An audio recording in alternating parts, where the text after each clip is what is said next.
이제 주민자치를 제가 처음으로 이제 접하게 된 것은 1999년입니다. 그러니까 이제 김대중 정부 때 읍면동을 이제는 공무원들이 운영하던 체제에서 바꿔가지고 주민들한테 넘겨주는 이제 읍면동 구조조정을 하겠다고 발표를 이제 99년 2월에 했습니다. 그래서 이제 읍면동 구조조정으로 이제 그 대안으로 나온 것이 주민자치회고요. 99년 2월에 읍면동을 전면 폐지하기로 결정을 해서 이제 김대중 정부가 발표를 했습니다. 정말 획기적인 날입니다.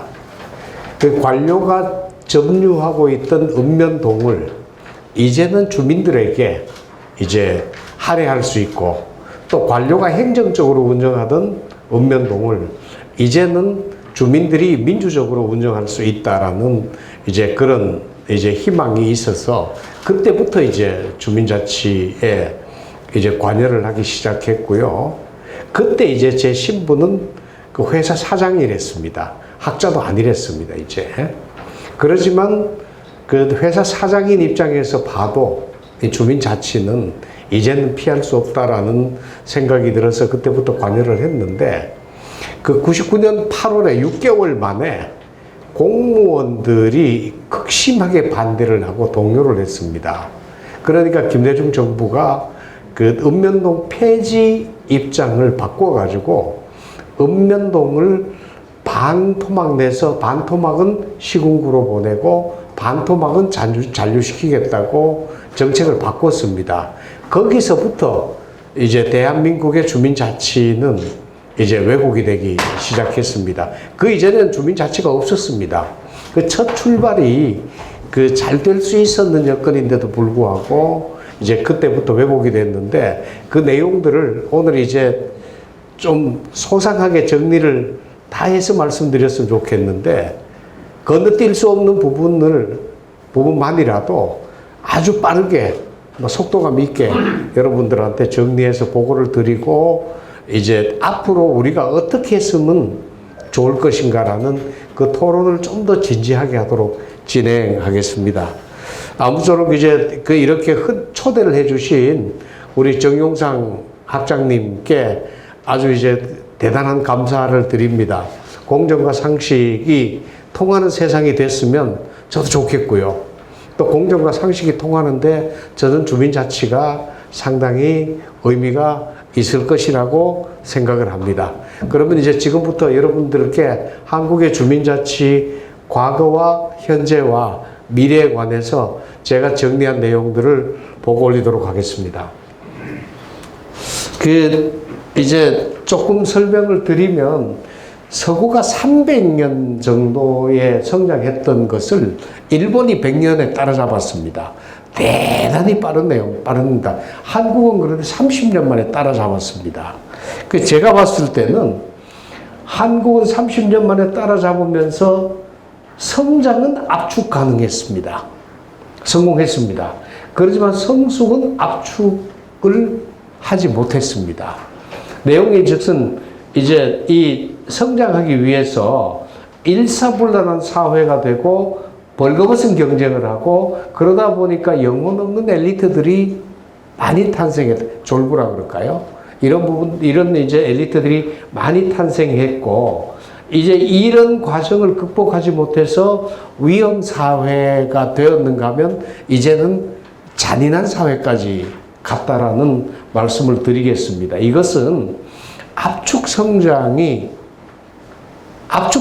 하면서 압축 성숙을 하지 못한 데 관한 사회적인 복수라고 생각을 합니다. 이제 우리는 과거의 우리 잘못으로부터 그 결과를 정정당당하게 받아들이고 이것을 해석해야 되는 입장에 와 있습니다. 이제 실제 주민자치는 저희 입장에 봤을 때 이런 현상이 있었습니다. 60년대 이촌향도 했습니다. 참 말만 듣던 서울로 이쁜이도 금순이도 보따리 싸고 다 왔습니다. 1960년 서울 인구가 240만에서 2019년에 960만까지 갔습니다. 제 고향인 경북 의성은 60년에 19만에서 2019년에는 5만 2천 명으로 줄었습니다.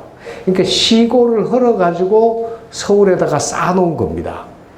이렇게 됐을 때 제가 봤을 때는 서울에다가 쌓아서 밀집화는 이루어졌습니다.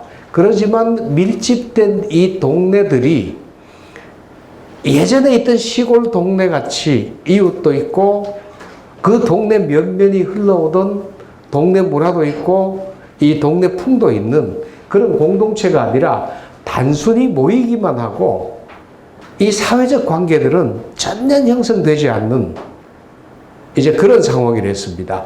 이때 정부도 이 새로 밀집한 이 동네들을 공동체로 숙성시키는 일은 포기하고 말았습니다. 없었습니다. 그래서 서울은 지금 이제 대한민국 대부분은 농촌은 과수와 노령화가 되고 도시는 밀집화가 됐습니다만은 공동체로 숙성되지 못해서 사회가 모여 사는 게 더 나은 건지 차라리 떨어져 사는 건지 그것이 더 나은 건지 이 부분에 관해서 이제는 생각해야 될 지경에 이르렀다고 보는 겁니다. 특히 이제 한국의 주거가 아파트로 거의 다 변했습니다. 이제 63%가 이제 아파트라고 나오는데 이 2년 전 통계입니다. 지금 더 올라갔을 겁니다, 아마. 이렇게 되는데 이 아파트를 분석해 보면 공적 냉소와 사적 정열이 지배하는 사회다. 그 실제 왜 그러냐면요. 아파트는 정부는 돈 한 푼도 안 됩니다. 개인이 다 됩니다. 안에 조경도, 안에 유치원도, 노인정도 모든 공공시설까지도 개인 비용으로 건설하고요. 사유재산들입니다. 그러다 보니까 이 부분에 관해서는 공공성이 상당히 빈약하게 되어 있습니다. 그래서 이제 그러다 보니까 이웃을 타자화하고 주거를 은신처화하는 어떤 이런 현상이 나와 있고요. 그 폐쇄적인 현상들을 우리는 반드시 그러면 안 된다라고 이기주의라고 나무라기만 해야 되느냐. 아니면 이런 이기주의가 생겼던 원인들을 찾아서 치료를 해야 되느냐는 그 문제에서 저는 치료를 해야 된다고 보고 이 치료하는 방법이 주민자치에 있다고 이제 보는 겁니다. 들어가면서 이제 제가 드리고 싶은 말씀은 실제 우리가 이렇게 시도 시군구 읍면동 통리 보면서 들은 느낌은 정부의 대통령 선거합니다. 국회의원도 선거합니다. 시도 지사 선거하고 시군구 시도의회 선거합니다. 시군구 장 선거합니다. 의회도 선거합니다. 근데 우리하고 가장 가까운 읍면동장은 저희들이 선거를 못합니다. 통리 저희들이 리장은 시골은 선거합니다만은 도시의 통은 선거하지 못합니다. 말하자면 우리하고 멀리 떨어져 있는 시도 시군구 정부는 간접 민주주의로 우리가 운영을 하면서 우리하고 가장 가까이 있는 통리나 읍면동은 전면 민주제가 없는 상황입니다. 우리가 읍면동장한테 무슨 얘기를 하면 우리의 정당한 권리 주장이 아니라 민원이 돼버립니다. 우리가 민원인이 돼버립니다. 정당한 주권인 주민들이 민원인으로 처우받는 게 이런 현상이 있고요. 이제 이따가 드릴 말씀입니다만은 이때 공무원들이 늘 쓰던 용어 중에서 공식과 비공식입니다. 공무원들이 하면 공식이고요. 주민들이 하면 비공식입니다. 이게 언제 나왔냐면 일제 때 나온 용어들입니다. 총독부가 하면 공식이고 나머지는 다 비공식입니다. 지금도 총독부하고 똑같이 공무원들이 하면 공식이고 나머지는 비공식이라는 이런 사상이 팽배하고 있는 게 이 읍면동 지역입니다. 그래서 이 부분을 지금 관료 행정을 하고 있는 이 부분을 어떻게 해서 민주화시키느냐는 게 저는 이제 우리 숙제라고 보고요. 읍면동을 어떻게 보면 주민들의 뜻에 따라서 주민들의 그 바라는 바에 따라서 읍면동이 움직여질 때 저는 그 읍면동이 지금 관료들에 의해서 움직여지는 것보다가 훨씬 더 건강하리라고 봅니다. 이런 믿음이 있어야 되는데 지금 이제 공무원 출신들인 고위직들한테 물어보면 주민들한테 맡기면 무조건 엉망이라고 생각하는 겁니다. 자, 말이 많을 거라 그럽니다. 저는 말 많은 거는 괜찮다고 봅니다. 말은 많을 때 많아야 됩니다. 의견이 모이는 상태에서 많아야 됩니다. 결정하고 난 뒤에 이제 말이 많으냐 적으냐 이 문제가 중요하죠. 결정하고 난 뒤에 말이 많으면 불만이 많은 거고요. 결정하는 과정에 말이 많으면 의견이 많은 겁니다. 이런 데 따른 어떤 정리들을 이제는 좀 심각하게 해야 되겠다. 그래서 오늘 드리고 싶은 말씀이 읍면동이나 통리를 어떻게 했으면 좋을 것인가, 이제 이 부분에 관한 내용들이 주가 될 것 같습니다. 그래서 실제 저희들이 이제 한국정치학회에서 주민자치 발제를 할 때 이제 제기했던 문제입니다. 대한민국은 민주공화국 맞습니다. 근데 민주라고 그럴 때는 평등을 주장할 때 동질성을 이제 전제로 하고 있고요. 근데 공화는 이질성, 자유를 전제하기 때문에 이질성을 전제로 합니다. 자, 이 동질성과 이질성 간에는 긴장 관계가 있고요. 이 두 가지를 지역사회에서 합의해낼 때 저는 그것이 주민자치라고 보고, 지역사회에서 이런 것들이 이 긴장 관계에 대한 합의가 이루어진다면 저는 이것이 대한민국 전체로 가더라도 균형적인 안정성을 충분히 담지해 내리라고 보는 겁니다, 이제. 그래서 이제 저는 제일 처음에 이게 거의 한 20년 전에 제가 썼던 용어입니다. 어느 때인가 일본의 주민자치를 연구하다 보니까 일본 학자들이 이 1650년경에 이제 유럽에서 디모크라시라는 민주를 이제 공부를 해갖고 왔습니다. 근데 그 당시에 일본에는 그 디모크라시를 번역할 용어가 전혀 없었습니다. 그래서 학자들끼리 합의해서 만든 용어가 하극상입니다. 후쿠자와 유기치라는 이 학자가 디모크라시를 민주주의로 번역한 겁니다. 하극상으로 번역한 겁니다. 이 번역이 상당히 늦게까지 통용이 됐습니다. 이어령 선생 동경대학 갔을 때 동경대학에서 아직도 하극상이라고 쓰고 있더라는 말씀을 하실 정도로 늦게까지 쓰고도 있었는데, 저는 이 번역이 참 재미있다고 생각됩니다. 그 당시에 일본 천황제 하에서는 제가 봤을 때는 민주제는 하극상이 아마 맞았을 겁니다. 그래서 이제 저는 이제 이 민주제를 이제 디모크라시를 하극상이라고 그러길래 저는 이렇게 했으면 좋겠다. 하극상을 하더라도 좀 굉장히 바람직한 하극상을 하는 게 아마 민주제가 아닌가. 그 다음에 이제 주민들이 반란을 하더라도 상당히 유쾌하게 하는 게 이제 디모크라시가 아닌가. 그래서 이제 봤더니만 김동연 부총리님이 아마 이 내용을 똑같은 용어를 쓰고 있습니다. 지난번에 만나 뵙고 저도 씁니다 그랬더니만 그 총리님도 쓴 지가 20년 가까이 다 돼 가는데 제가 만든 용어가 아닙니다 그러길래 저도 제가 만든 거 아닙니다. 어디서 보고 알았는데 어딘지 출처는 모르겠습니다라고 얘기를 했는데, 실제는 저는 주민자치는 하극상 하는 겁니다. 공무원들이 다 장악하고 있는 상황에 하극상을 해야 되고요. 그것도 유쾌하게 하면 됩니다. 바람직하게 하면 됩니다. 이게 이제 그 주민자치라고 보는 겁니다. 그 주민자치가 결국은 추구하는 것이 안정적으로 주민들을 정부기관의 머슴으로 만드는 것은 아닙니다. 주민들이 다소 불안하고 다소 혼란스럽더라도 주인이 되는 겁니다. 주인이 여럿이면 반드시 배가 산으로 간다고 그럽니다. 상공이 여럿이면. 제일 처음에는 그런 현상이 있을 수밖에 없는 이 제도들을 어떻게 하는 것이 좋을 것인가, 그 말씀 오늘 드리려고 하는 겁니다. 주민자치 속성은 저는 이제 이 정리를 이렇게 해드렸습니다. 이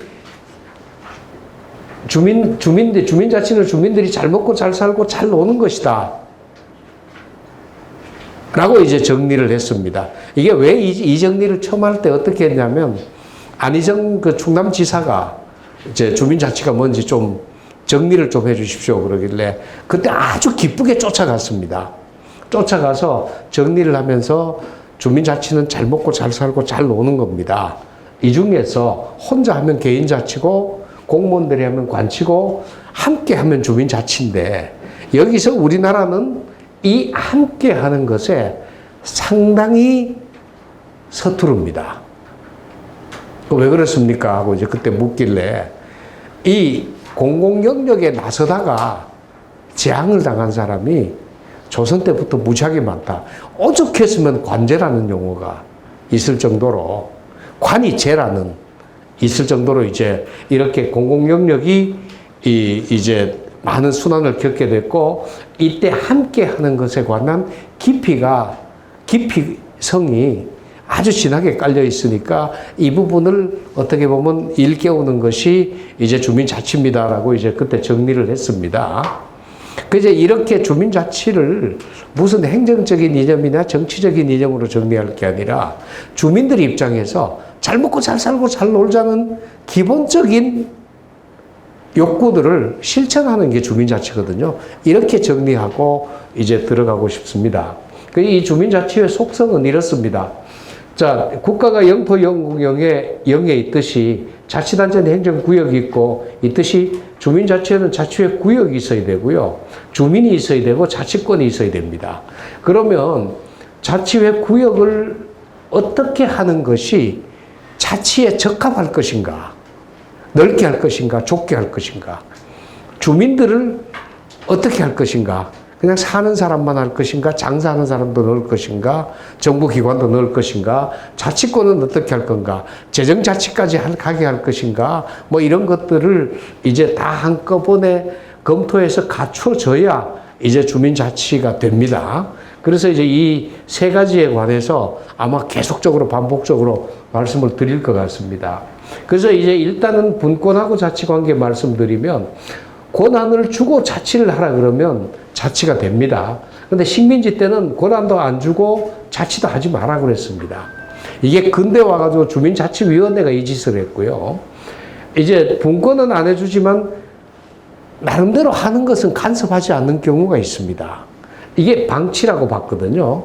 이게 조선에서 이 양반들이 간섭은 할 건 했습니다만은 양반들이 나중에는 간섭하지 않는 그 공간이 있었습니다. 거기서 이루어진 게 총계라고 그러는데 이제 이런 영역이 있더라는 거기서는 방치 속에서 자치가 이루어지는 경우는 있더라는 거예요. 간섭하지 않는 겁니다. 그 다음 통치하는 거는 분권은 해주되 시키는 대로 하라는 겁니다. 그 시범실시 주민자치라고 그러고요. 원래 주민자치는 분권도 해주고 자치도 해야 되는데 한국에는 이런 제도가 없다. 그래서 이 제도 세 가지는 다 있는데 이 제도는 없으니까 이제 이 부분에 관해서 오늘 여러분들한테 이제 말씀을 드리려고 그러는 겁니다. 자, 그리고 이제 분권 역량과 자치 역량인데 이제 이 분권 역량과 자치 역량의 교집합에서 자치가 이루어집니다. 그 이제 말하자면 자치 역량이 충분히 있는데도 불구하고 자치할 것을 분권해주지 않으면 이게 과소분권이 됐다 그러고요. 자치할 수 없는 것까지도 이제 분권해주면 과대분권이라 그러는데 지금 현재 이렇습니다. 공무원들한테 맡기면 과소분권을 합니다. 주민자치회에 반드시 과소분권합니다. 할 수 있는 것도 공무원들이 할 수 있으면 주민들 보고 하지 마라 그럽니다. 공무원들이 못하는 것을 주민들한테 하라 그럽니다. 이 이야기는 이제 가장 저는 뻔뻔하고 화나는 이야기가 주민자치회 예산 달라 그러면 그 주민자치회 예산 줘서 할 수 있는 거는 공무원들이 하면 되지 주민자치회 굳이 왜 맡깁니까? 그 주민자치회는 돈 없이도 돈 안 주고도 시킬 수 있는 아주 필요한 종 정도로 생각하는 이런 얘기들을 저는 수도 없이 들어서 그때마다 화를 버럭버럭 내가지고 지금 제가 가면 별로 기분 좋아하지 않는 사람들이 많습니다. 자, 이 과대분권은 누가 하냐면 꼭 진보 시민운동가들이 합니다. 주민자치회의에 과대분권을 해놓고 너희들 못하지 내가 해줄게. 도와주겠다고 나서는 겁니다. 때리는 시누이하고, 때리는 시어머니하고 말리는 시누이하고 관계라 그럴까? 자, 여기서 우리가 봤을 때는 과대분권은 시민운동 영역에서 늘 이제까지 지금도 하고 있고요. 과소분권은 관료 행정 영역에서 하려고 그러고 있고요. 이 적정분권이 돼야 말이 없습니다. 그 이제 이 적정분권에 관해서 이제 좀 살펴봐야 되고요. 여기서 말씀드리는 거는 이 보조성 원리인데 이런 얘기입니다. 아이들이 할 수 있는 거는 어른들이 간섭하면 안 됩니다. 아이들이 실수를 하더라도 아이들한테 맡겨놓고 아이들이 그 일을 하면서 실수를 해가면서 성숙을 하는 거거든요. 하위 단체가 할 수 있는 일을 상위 단체가 뺏어가면 안 됩니다. 주민자치회가 할 수 있는 것을 읍면동장이 뺏어가 버리면 안 되고 시장군수가 뺏어가면 안 됩니다. 이게 이제 그 보조성 원리, 그 행정에는 보충성 원리라고 그러는데 이 보조성 원리라는 것이 이제 우리 동양에서는 어른다움으로 어른들은 아이들 하는 것에 관해서 그냥 관용으로 보고 넘어가는 겁니다. 자, 이런 어떤 그게 있는데 주민자치도 성립되려면 이 보조성 원리가 필요하다는 얘기고요. 또 이제 주민자치회는 제가 봤을 때는 대내적으로는 주민들로 구성되어야 되고요. 대외적으로는 주민들을 대표해야 됩니다. 근데 지금 현재 한국은 주민자치회를 주민들이 구성하도록 하는 거 행안부가 나서가지고 잘근잘근 주민들을 구성하지 못하게 만들어 버리고요. 주민들 대표하는 이 지위는 행정이나 공무원들이나 정치나 시민운동이나 공이 주민들을 대표하는 기능을 없애버리게 만듭니다. 그러니까 주민자치를 근본적으로 공무원들이나 시민운동가나 양쪽이 다 막고 있다고 저는 보는 겁니다. 이제 근본이 그렇다고 보는 겁니다. 그 다음에 이제 분권과 자치하려고 그러면 플랜 도시 계획 실행 평가를 다 할 수 있어야 되는데 실제는 실천만 하라는 경우가 많은데 이 설명은 다음에 언제 기회 있을 때 드리겠습니다. 그 이제 주민자치를 하자 그러면 제일 처음에 주민들은 자치회를 만들고 운영하는 권리와 의무가 주민들한테 부여가 되어야 됩니다. 이 주민자치회를 주민들이 안 만들고 시장군수 구청장이 만들려고 그러면 이게 관제회입니다. 지금은 주민자치회, 시범설치 주민자치회, 주민자치위원회 이거 다 시장군수가 할 수 있고 주민들은 못합니다. 자, 이게 안 돼 있다는 거고요. 자치회는 주민자치를 할 수 있는 권리 능력과 행위 능력이 있어야 되고 주민들을 대표하고 대변할 수 있어야 되는데 이게 없으면 주민자치가 이루어지지 않습니다. 그래서 주민자치회는 이제 그렇게 하려고 그러면 반드시 이제 입법권, 규칙을 스스로 만들 수 있어야 되고요. 회장, 인사권, 회장을 주민들이 뽑아야 되고요. 재정권, 회비 같은 것을 거둘 수가 있어야 됩니다. 근데 지금 이 세 가지 권한 다 주민자치회에 주지 않습니다. 이 이야기는 주민자치회가 활성화되는 것을 아직도 두려워하는 집단이 있다. 그 집단이 누굴까? 이제 아마 살펴보면 나올 것 같습니다. 그래서 이제 이 주민자치회 관계를 주민과 자치회와 정부 세 개로 나눠놓고 봤을 때 주민자치회는 주민들이 자치할 수 있는 조건을 제공하고 이 제공된 조건에 의해서 주민들이 자치를 하도록 하는 이 사이클을 주민자치회가 만들어주는 거고요. 정부는 이 주민자치회가 주민들에게 자치할 수 있는 조건 제공하고 주민들이 자치를 할 수 있도록 하는 일을 할 수 있도록 보고만 해주면 됩니다. 그런데 지금 현재 이 정부도 주민자치회에 전혀 분권하지 않고 정부가 주민에게도 전혀 분권하지 않고 있다는 말씀을 드리겠습니다. 그 속성을 봤을 때 이렇습니다. 국가, 시장, 사회 이 세 축에서 주민자치회는 역으로 이제 이 세 가지가 있는데 이제 이렇습니다. 주민자치회는 첫 번째 정부기구 아닙니다. NGO입니다. 우리가 뭐라 그러면 NGO라고 하면 시민단체 얘기하는데 시민단체는 이 지역사회에 있는 주민들 중에서 일부분이고요. 이제 실제는 NGO입니다. 그 다음 NPO라고 그러는데 격리단체가 아닙니다. 이 이제 NPO입니다. 돈 벌기 위해서 하는 게 아니라 지역사회 문제나 지역사회의 주민들끼리 소통, 협력하기 위한 겁니다. NFO입니다. 자, 유지 집단이 아니라는 겁니다.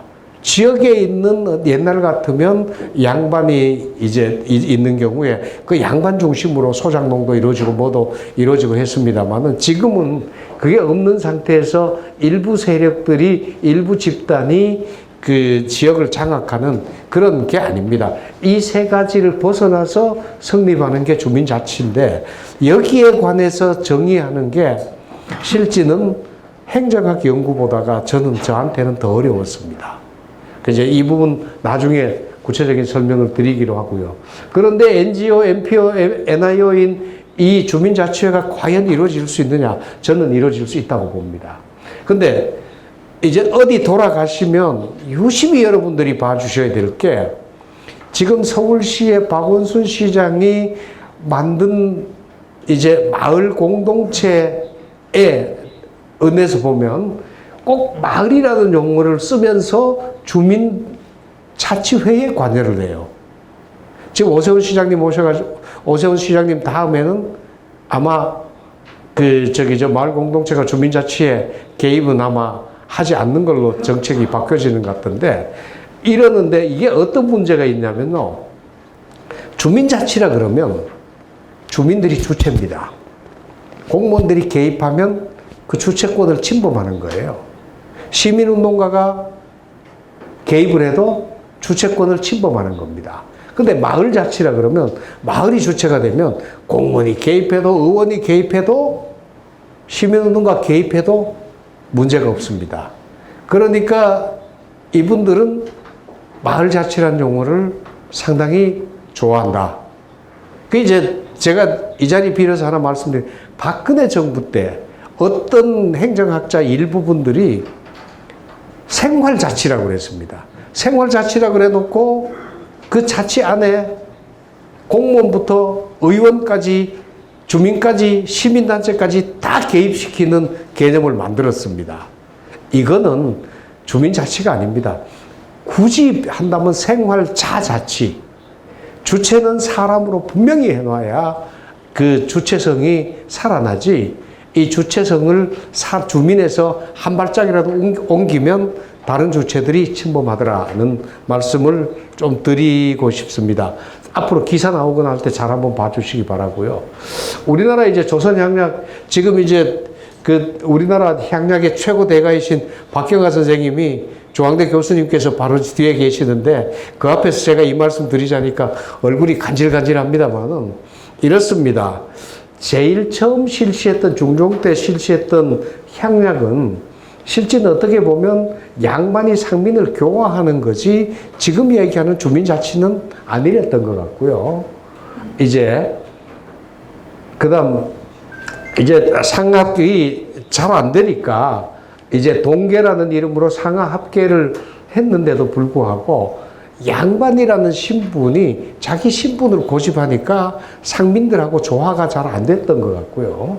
근데 그게 안 되니까 수령들이 직접 나서가지고 이제 지역사회의 사족과 양반과 상민을 이제 통합시키려고 했는데 이때 아마 수령들의 그 사회관이나 민주관 이런 것들이 거의 없기 때문에 이 부분들을 제가 보기에는 아주 수령이 똑똑한 경우는 이렇게 잘 화합을 시켰습니다만은 그러지 못한 경우는 화합도 못 시켰고 또 주민자치의 원래적인 것도 살리지 못했던 것 같습니다.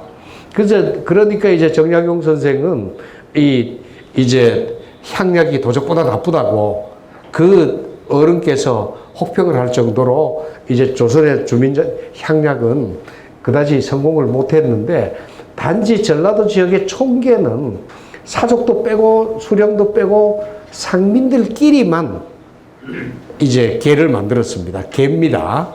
향약이 아닌데 향약이라는 이름은 잘 이제 향약의 부리로 이름 들어가는데 저 계는 성공을 기가 막히게 했습니다. 아주 운영이 잘 됐습니다. 그러니까 말하자면 이제 제가 봤을 때는 조선에 이렇습니다. 이제 양반만 하는 것도 실패했고 양반과 상민이 걸쳐 있는 것도 실패했고 수령과 양반과 상민이 다 걸쳐 있는 것도 실패했습니다. 이건 모조리 다 실패했는데 상민들끼리만 하는 건 성공을 했습니다. 자, 이제 이렇게 놓고 봤을 때 이제 주민자치는 이제 수평적인 관계라는 얘기입니다. 이제 그래서 제가 봤을 때 수령이 주도해도 실패하고 사족이 신분 앞세워도 실패하고 상민들끼리 수평적으로 협력하면 성공을 하더라는 겁니다. 이제 이 이야기는 주민자치회에 공무원이 들어와도 안 되고 시민단체가 들어와도 안 됩니다. 주민들끼리 해야 됩니다. 이제 이런 얘기입니다. 이제 이 얘기를 조금 이제 넘어가서 한번 보겠습니다. 이런 난점들을 극복하기 위해서 1895년에는 정말 제가 봐도 잘 만들었습니다. 향회라는 주민자치회법이 있었습니다. 대한제국이 만들었습니다. 정말 민주적으로 했습니다. 소향회는, 리의 향회는 매호 1인씩 그 세대주가 와가지고 향회장 선거했습니다. 아주 민주적입니다. 그 다음 이 소향회장들이 모여갖고 중향회, 이제 면에 있는 향회장도 선거하는데 이때는 소향회장만 오는 게 아니라 소향회에서 3명이 옵니다. 이 부분도 나중에 제가 연구를 해봐야 되는데 향회장만, 소향회장만 와서 중향회장 선거하는 거하고 소향회에서 3명의 대의원이 와서 중향회장 선거하는 거하고는 상당히 큰 의미가 있을 텐데 여기에 관해서는 아직도 이제 제가 살펴봐야 되겠다고 못 살펴봤는데 지금 이대로 써도 정말 상당히 훌륭할 이제 이 향회 조규가 1895년에 발표가 됐습니다. 그렇지만 일제강점기 들어가지고 리와 면 군에 있는 향회 다 폐지해버리고요. 총독부 지배체계로 리를 새로 설치했습니다. 면리를 설치해버렸습니다. 향회를 폐지하고. 이렇게 했던 것을 이제 산업화, 민주화되는 이제 김대중 대통령이 주민자치회 얘기했는 게 1999년이니까요. 그때까지도 읍면동 통리는 공무원들의 세계지 주민들이 어떻게 했으면 좋겠다라는 의견조차 없었고요. 지금도 이게 공무원들의 세계지 주민들이 어떻게 할 수 있는 영역은 아니다라는 겁니다. 그래서 이제 김대중 대통령 얘기를 다시 드리면 99년도 읍면동 사무소 폐지해서 주민자치회 설치하려고 그랬다가 공무원 동료하니까 읍면동 사무소 축소하고 주민자치센터 설치했는데 이거는 전혀 다른 겁니다. 이제 어떻게 되냐면 주민자치센터를 만들어 놓고 센터장은 읍면동장이고요. 주민자치위원장은 센터의 프로그램 심의만 합니다.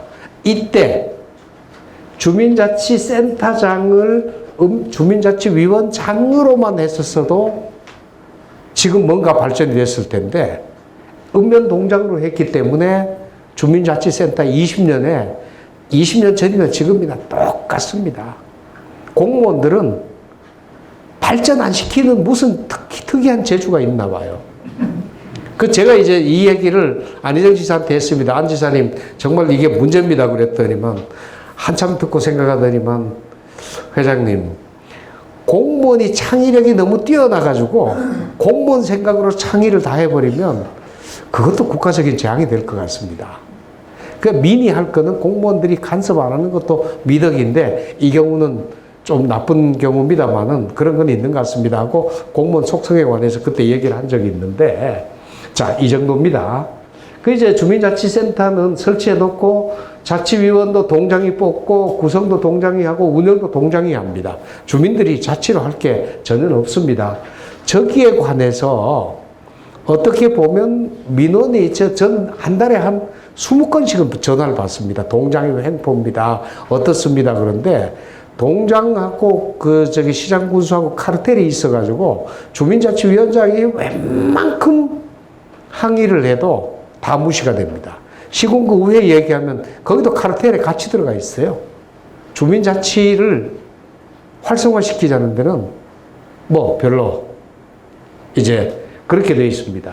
그래서 행정체제 개편에 관한 법률이 이명박 정부 때 나왔습니다. 그런데 이때 이제 정말 잘 만들었습니다. 그 풀뿌리 자치 활성화 민주적 참여의식 고양을 위해서 읍면동에 해당 행정구역의 주민으로 구성되는 주민자치회를 둘 수 있다. 잘 만들었습니다. 근데 행안부 공무원들이 조례 만들면서 해당 행정구역의 주민으로 구성되는 이 조항 빼버렸습니다. 지금 문재인 정부까지 빼고 있습니다. 이야기는 주민들 보고 주민자치회 들어오지 말라는 겁니다, 이제. 자, 이렇게 막았다는 거 말씀드리고요. 다음 이제 여기서 이때 이명박 정부 때 잘못했는 거는 위원은 지방자치단체장이 위촉한다. 지방자치단체장이 위촉하면요. 지방자치단체장의 소속이라는 얘기입니다. 주민이 선출해야 됩니다. 그 선출 못하게 하니까 이렇게 해놓고 이렇게 했는 거는 저는 이때 이것을 검토했던 국회의원 세 분이 있는데 이 세 분들의 주민자치에 관한 지식이 이거밖에 안 됐다고 저는 지금 이제 뭐 얘기를 할 수밖에 없는데 그때 그 세 분 의원들한테 이거 다 따졌습니다. 안 된다고. 그 다음에 이제 가장 중요한 거는 주민자치회를 시범적으로 설치할 수, 행안부 장관은 행재정적 지원을 할 수 있다. 그런데 이게 지금 문재인 정부 들어와서 남용이 됩니다. 이제 나중에 말씀드리겠습니다. 2013년에 주민자치회 이명박 정부 때 했을 때는 이 기존에 있는 주민자치위원회하고 이 이명박 정부 때 행안부가 만든 주민자치회하고 똑같아요. 이거 가지고 제가 여기 이때 무지하게 따졌습니다. 원세훈 장관 때. 네. 따졌는데 뭐 그때 주민자치회 관심 없었습니다. 그 다음 서울형 주민자치회가 저 틈을 이제 비집고 박원순 시장이 만든 거는 자, 주민자치위원들한테 맡겨두니까 이 위원들이 제가 봐도 그렇습니다. 첫 번째 일을 안 하려고 그래요. 가만히 있는 게 제일 낫습니다. 또 동작이 또 하는 것도 원치도 않고요.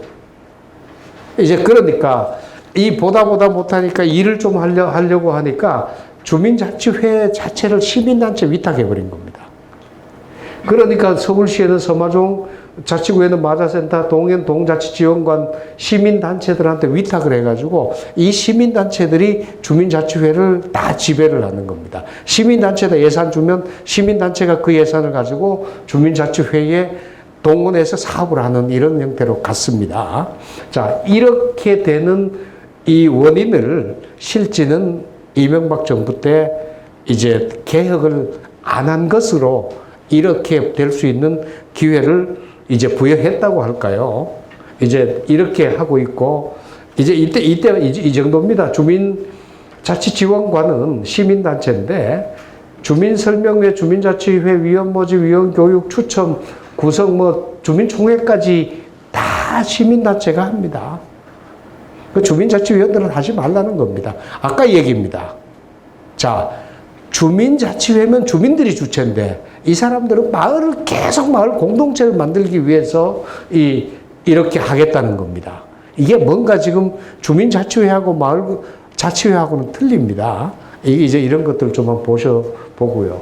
이번에 저희 헌법소원 냈는데, 주민자치회에 주민들이 전원 참여해야 되는데, 정원으로 제안하고 사전교육하고 공모하면 추첨한다 그래서 사전교육이 헌법 위배된다고 헌법소원 며칠 전에 냈습니다.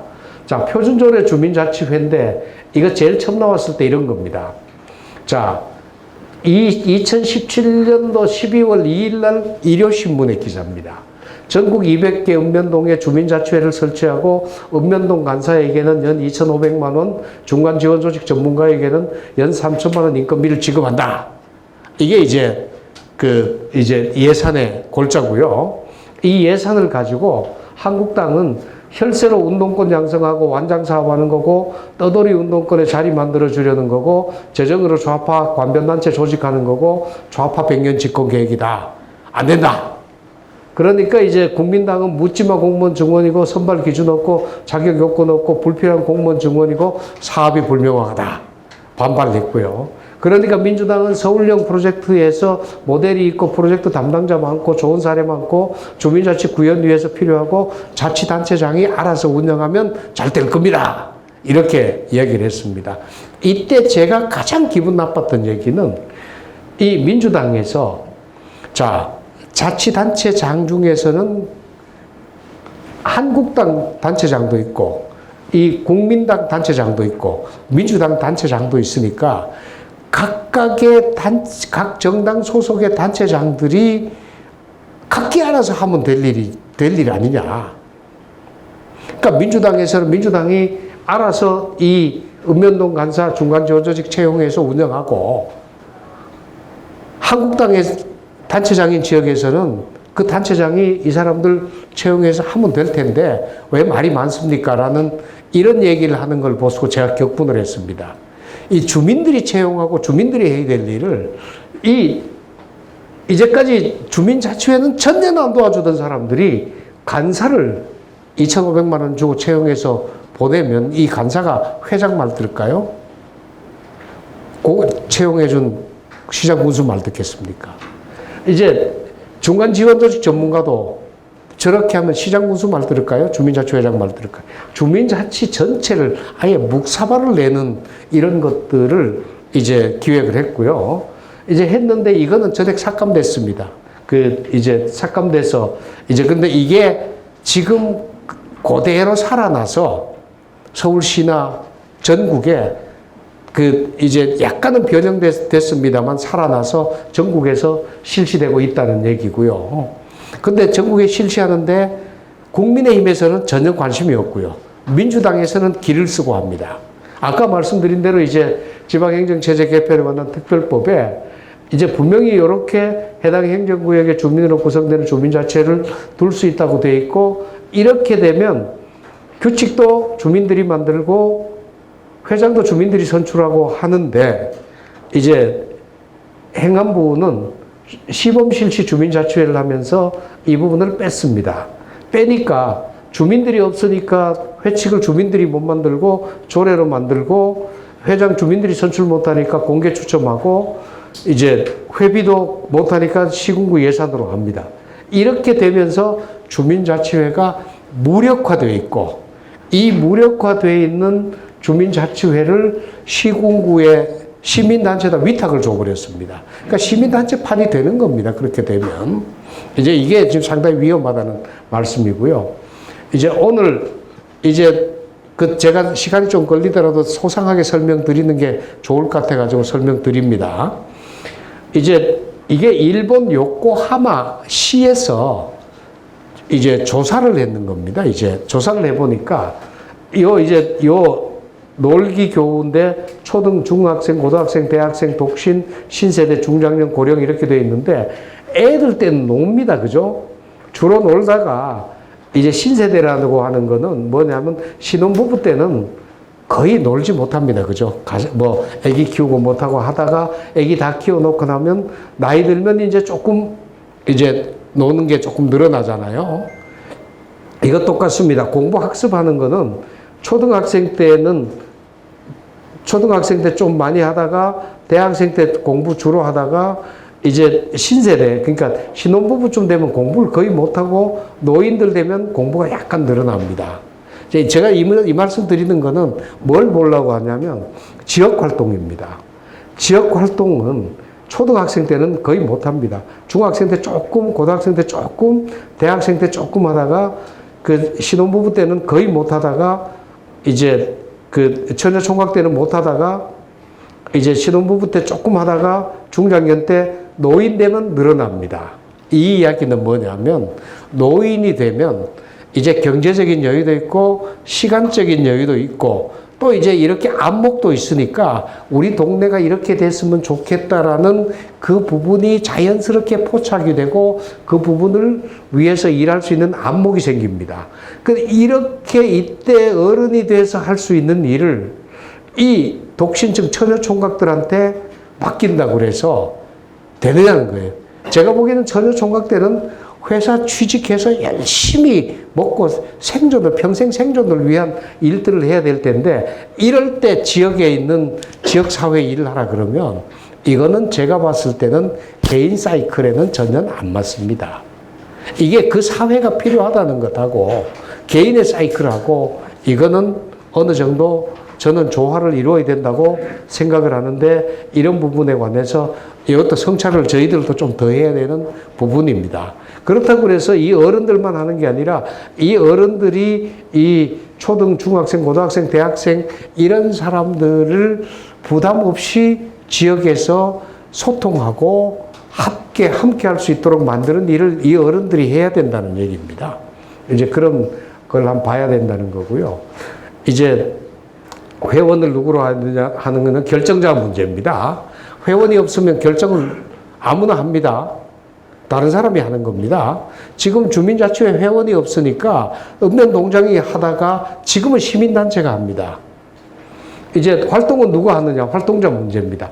회원이 있으면 동네 사람들을 전부 여유 있는 사람들을 규합할 수가 있는데 이거 못하면 시민단체한테 다시 이제 직업으로 줘야 됩니다. 이것도 아니고요. 무슨 활동을 하느냐는 문제인데 이게 나중에 구체적으로 설명드리겠습니다. 자, 이제 이렇게 돼서 그럼 주민자치회가 무슨 일을 해야 될 건가?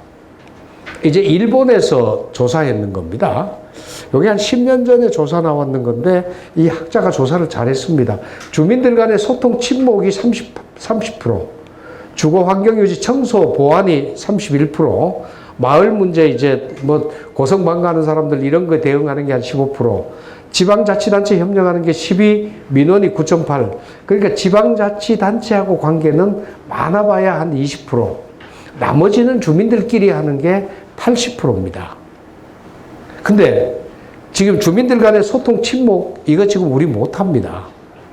제일 중요한 걸 못하는 겁니다. 실제 주민자치회는 주민들 간의 소통 침묵이 최고입니다. 문제 있던 것도 소통하고 침묵하면 거의 다 없어집니다. 그 주민자치회 필요 이유도 71년도 통계네요. 주민 침묵이 자치회장한테 물어보니까 50%, 방문위생이 19%, 행정연락이 16%, 진정요구가 7.8% 이렇게 되는데 지금 통장들이 이것만 하고 있습니다. 그 16%만 하고 일본에서는 16%밖에 안 되는 것을 한국에 있는 통장은 도맡아 가지고 하면서 이것도 못하게 하고 이것도 못하게 하고 이것도 못하게 해버립니다. 그 지금 말하자면 통장 제도가 어떻게 보면 주민자치회 걸림돌인데 저는 걸림돌이라고 생각하지 않습니다. 지금 현재 있는 통장 제도 이 부분을 살려놓고 이것을 보태면 되는 겁니다. 디딤돌로 만들면 된다고 봅니다, 이제. 자, 이렇게 돼서 지금 현재 주민자치회, 현재 있는 통장들은 주민자치회에 필요한 일들에 한 15, 6%밖에 하지 못하고 있다. 나머지 살리자는 얘기입니다. 그래서 주민자치회가 이 사회 조직이 되면 실제 이 사회적 자본, 사회 서비스 공급, 목소리 대변하는 이 일들을 해야 되는데 이제 해야 됩니다. 근데 지금 현재는 주민자치회에 보통 이제 읍면동작이 요거나 시민단체가 하자는 거는 생활 중심형 사업은 하다못해 길에 쓰레기가 많다, 어떻다 그러면 주민들끼리 쓸자거나 둥무너진 보수하자거나 이런 것들은 사무국에서 하면 되는데 여기는 무슨 이제 공동체를 만들거나 만들거나 하는 과업 중심형 사업을 주민자치회 보고 하라 그러고 너네들 사업 조직 없지? 우리가 해줄게. 결국은 이렇게 해서 지배하는 겁니다. 일본이 대한민국 조선 지배할 때 조선 도와준다고 했습니다. 절대 지배한다고 소리 안 합니다. 이 도와준다는 사람의 음흉함을 우리는 좀 깨달아야 될 것 같습니다. 그래서 이제 주민자치회는 어떻게 보면 자치단체는 협력자가 돼야 되고 지역 주민은 대표자가 돼야 되는 이 두 가지 역할을 다 해야 되는데 이 두 가지 역할을 이제 한번 어떻게 하면 좋을지 한번 생각해 보자는 겁니다. 실제 주민자치는 이 그릇 안에 주민자치회라는 그릇 안에 주민을 담아서 주민들이 소통하고 협력하도록 숙성을 시켜야 됩니다.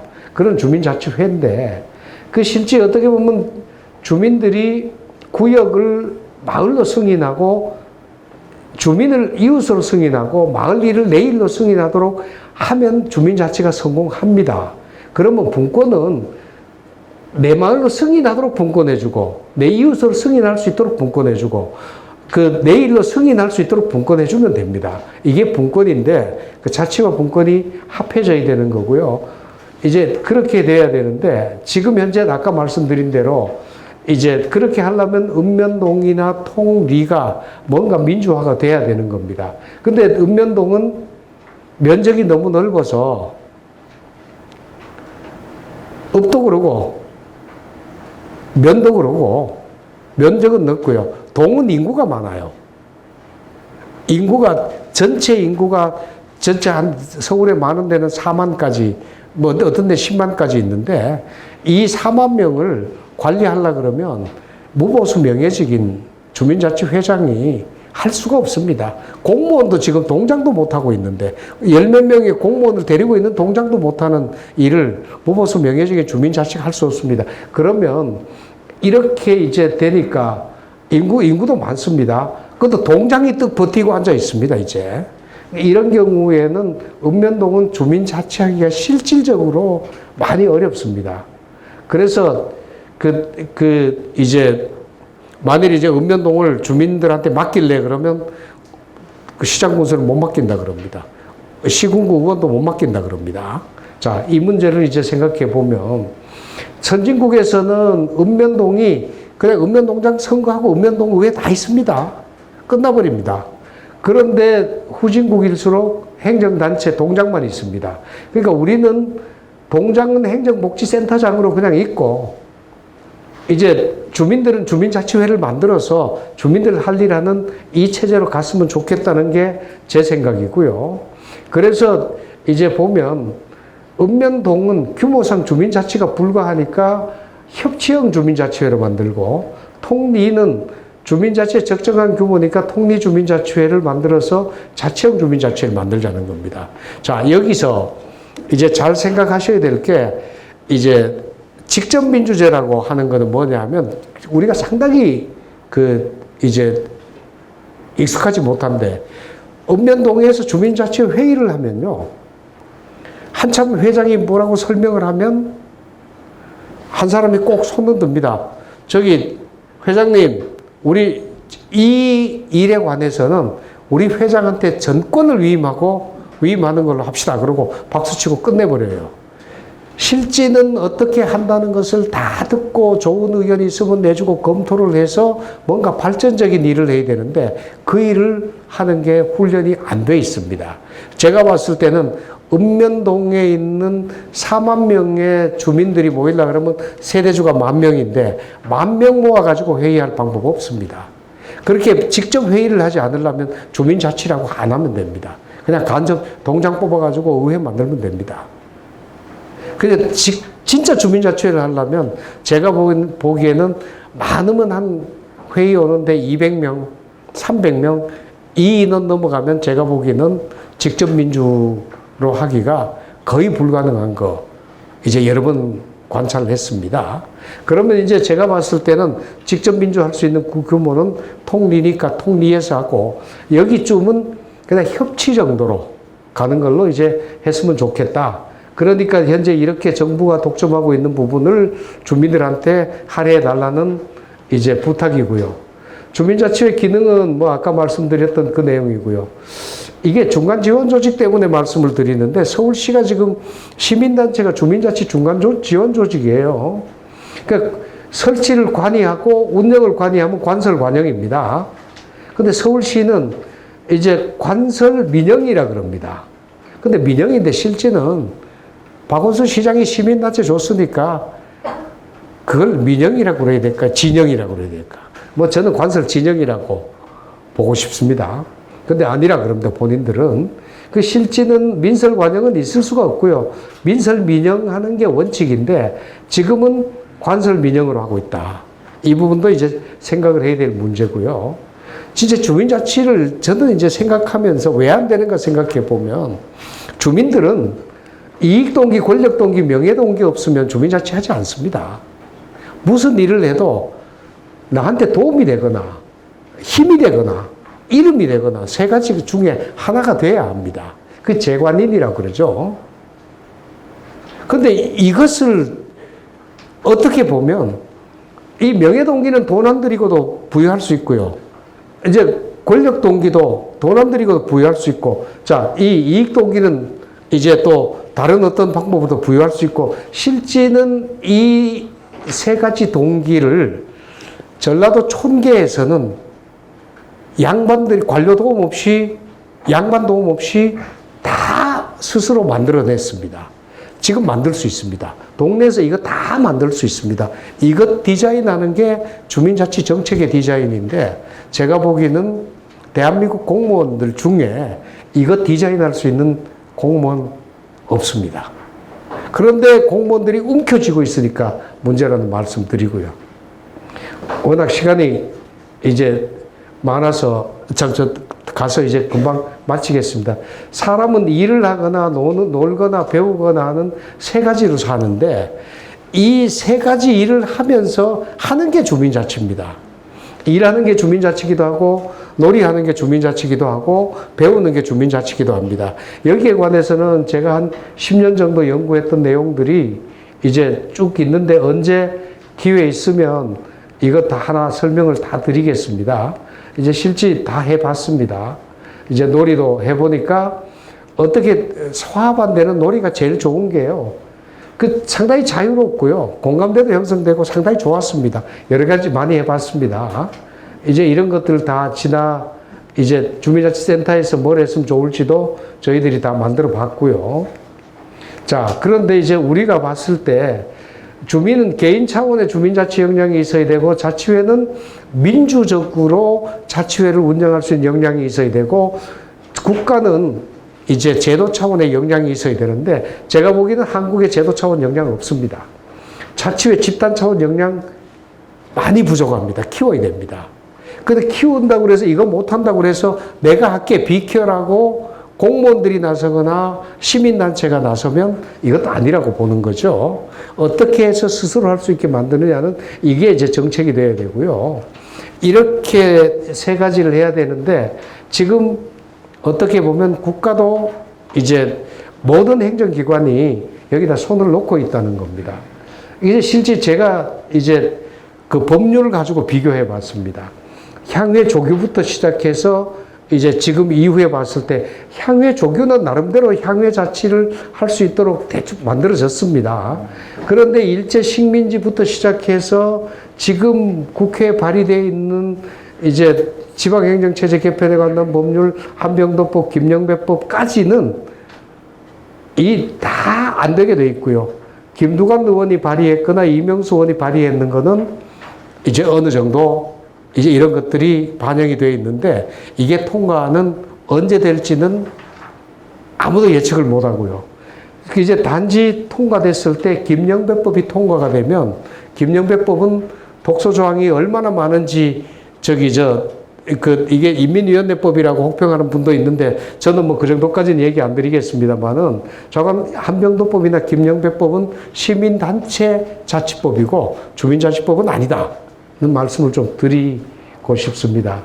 그 자치력 감량을 저는 이제 이 생각합니다. 이 고릴라하고 김태희 사이에 DNA가 97%, 98% 같습니다.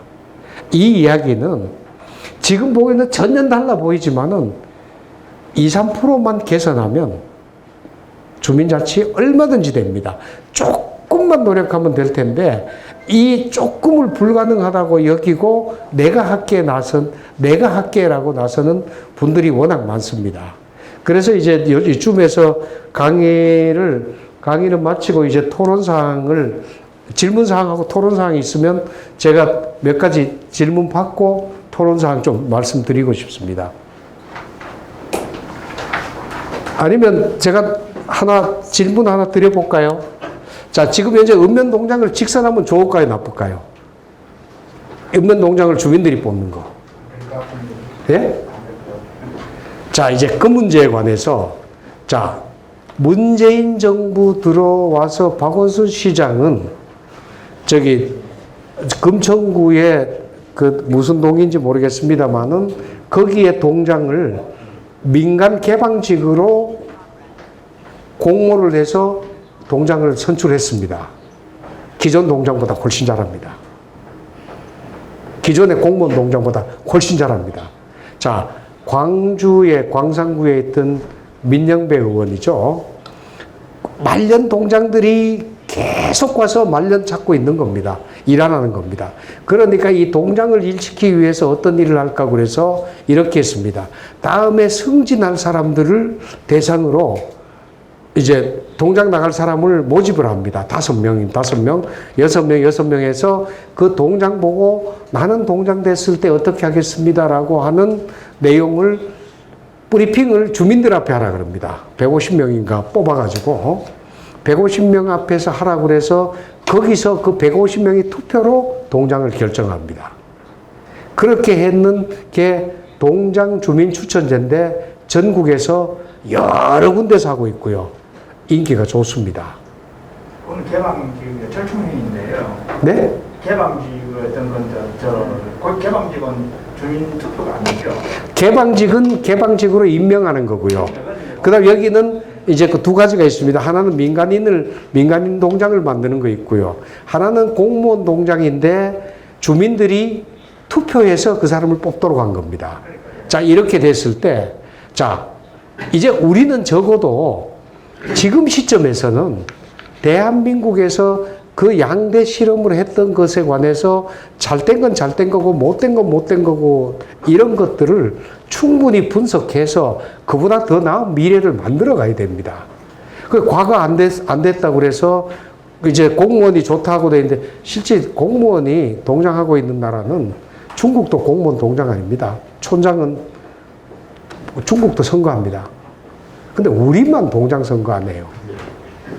이런 것들을 이제 좀 검토를 할 때가 됐다는 겁니다. 그 질문 먼저 드리고 나중에 토론을 하실 겁니다. 아니 이제 아니 질문 그래 주십시오. 그래 간단하게 해서 두 가지를 좀 드리겠습니다.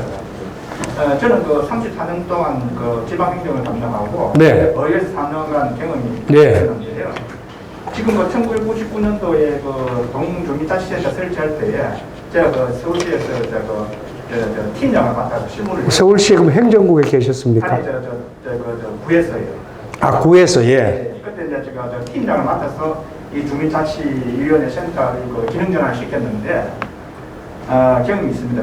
그래서 그럼 그건 아마 한 2000년쯤 될 거예요. 예. 우리 이제 회장님하고 지금 밤새서 제가 토론을 하고 싶은데 지금 시간이 없으니까 간단하게 두 가지만 질문을 좀 드리겠습니다. 지금 회장님이 발표하신 그 진정한 주민자치가 되기 위해서는 우선 저는 그 행정 구조 개편이 먼저 이루어져야 됩니다. 읍면동을 폐지하고 구기능을 조금 분산해가지고 우선 거기에 좀 먼저 설립돼야 될 것 같은 그런 기분이 들고요. 또 하나는 지금 현재 기초자치단체에 의회가 구성이 되어 있고 지금 기초자치단체 장을 지금 선거를 하지 뽑지 않습니까?